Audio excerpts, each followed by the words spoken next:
Evening friends, আশা করি আপনারা ভালো আছেন। আমি আর হাপ্পু ভালো আছি। কালকে হাপ্পুর শরীরটা ভালো ছিল না, তাই আমি একটু টেনশনে ছিলাম, কোনো ব্লগ দিইনি।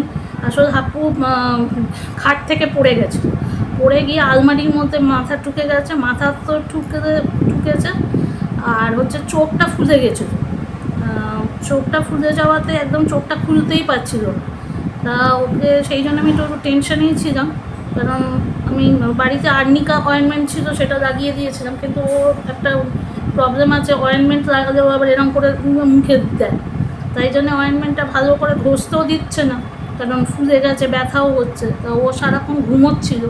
তারপরে যাই হোক, রাত্রিবেলা ডাক্তার বাড়িতে আমি কল করেছিলাম। তা ডাক্তার এসে বললেন যে না, এমনিতে চোখে কোনো সেরকম কিছু লাগেনি, এমনি সোজেন হয়েছে, সেটা ধাক্কা খেয়ে হয়েছে। আর্নিকা অয়েনমেন্ট লাগাতে বলেছিলেন, আর সেটা লাগিয়ে এখন অনেক কমে গেছে। আজকে তাই স্কুলে নিয়ে যেতে পারিনি। আর এই ওষুধটা দিয়েছিলেন মোনোসেফ, আর এই একটা ডাইজেস্টিভ এটাও একটা ওষুধ দিয়েছে।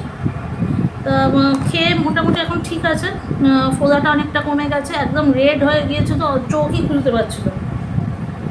তা এখন অনেকটাই ভালো আছে। কালকে স্কুলে যাবে নিশ্চয়ই, অবশ্যই। তাই আজকে আমি যে জিনিসটা আপনাদের সঙ্গে শেয়ার করব, সেটা হচ্ছে কিছুদিন ধরে কিছু লোকে অনেকে ইয়ে করে যে আপনার পাস্টে কি হয়েছে না হয়েছে। আমার পাস্ট শুধু না, অনেক মেয়ে, অনেক ছেলে, অনেকের ব্যাপারে লোকে বলে পাস্টে এরম হয়ে গেছে, তাদের আর ফিউচারটা কী করে হবে, মানে তাদের এমনভাবে ডিপ্রেসড করে দেয় আরও, তাই জন্য তারা আর ফিউচারের দিকে এগোতে পারে না। তা আমি একটা জিনিস বলছি যে পাস্টে আপনার কি হয়েছে না হয়েছে সেটা না ভেবে, ফিউচারটা যেটা হয়ে গেছে সেটা তো হয়ে গেছে, সেটাকে আপনি আর ফেরাতে পারবেন না, সেটাকে ঠিকও করতে পারবেন না। সেই জায়গাটা শেষ হয়ে গেছে, সেই জায়গাটা ছেড়ে দিন। ছেড়ে দিয়ে আগের জন্য ভাবুন, ফিউচারের জন্য ভাবুন। এটা যারা পরীক্ষা দেয়, অনেকে এক্সাম দেয়, ধরুন কম্পিটিটিভ এক্সাম, সেখানে হয়তো পাশ করলো না, তারাও মনটা ভেঙে যায় যে এবারে হলো না, কি হবে, পরের বার পারবো কি না। কিন্তু কনফিডেন্সটা রাখতেই হবে, কনফিডেন্সটা না রাখলে হবে না। সেটা আপনার লাইফের মধ্যেই হোক, আপনার এডুকেশনের ক্ষেত্রেই হোক, আপনার চাকরির ক্ষেত্রেই হোক। অনেক সময় আমরা চাকরির ইন্টারভিউ দিই, কিন্তু ইন্টারভিউতে হয়তো পাস হচ্ছে, তখনও অনেকের মনোবল ভেঙে যায়। তা সেইগুলোর থেকে আমি বলছি যে সেলফ কনফিডেন্সটা গ্রো করুন। প্রতিটা মানুষই সেলফ কনফিডেন্স গ্রো করুন। বেশিরভাগ ইয়াং যারা আছেন তারা সেলফ কনফিডেন্স গ্রো করুন। গ্রো না করলে আপনারা কিন্তু এগোতে পারবেন না। পাস্টে যেটা হয়ে গেছে, বা যেটা হয়তো এক্সামে পাশ করলেন না বা ইন্টারভিউতে পাশ করলেন না, সেই ব্যাপারগুলোকে নিয়ে যদি ভাবতে শুরু করেন, তাহলে সেইটাকে কিছু এগোতে পারবেন না। এগোতে গেলে ওটাকে ভুলে এগোতে চান।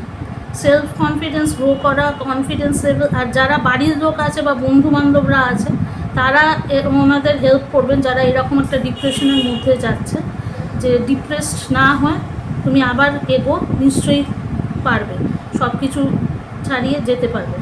কারণ মানুষের জীবনটা খুব ছোট, খুব বড় নয়। কবে কে বাঁচবে, কবে কে মারা যাবে সেটা কেউ জানে না। তাতে যতদিন আছেন ভালোভাবে বাঁচুন, আনন্দ করে বাঁচুন, যাতে মনটা খুশি হয়, যাতে আমি যখন মরেও যাব, এটা যেন আমার দুঃখ না থাকে যে আমি জীবনে কিছু পেলাম না, বা আমি মানসিক কোনো শান্তি পেলাম না, বা আমি সুখী হতে পারলাম না। তা সেইটার জন্য আমি আজকে এইটা একটা ছোটো করে আপনাদের এটা বললাম। যাই হোক, তা আপনারাও যারা এরকম ডিপ্রেশনে আছেন, তারা ওটাকে ওভারকাম করুন, নিশ্চয়ই ভালো হবে।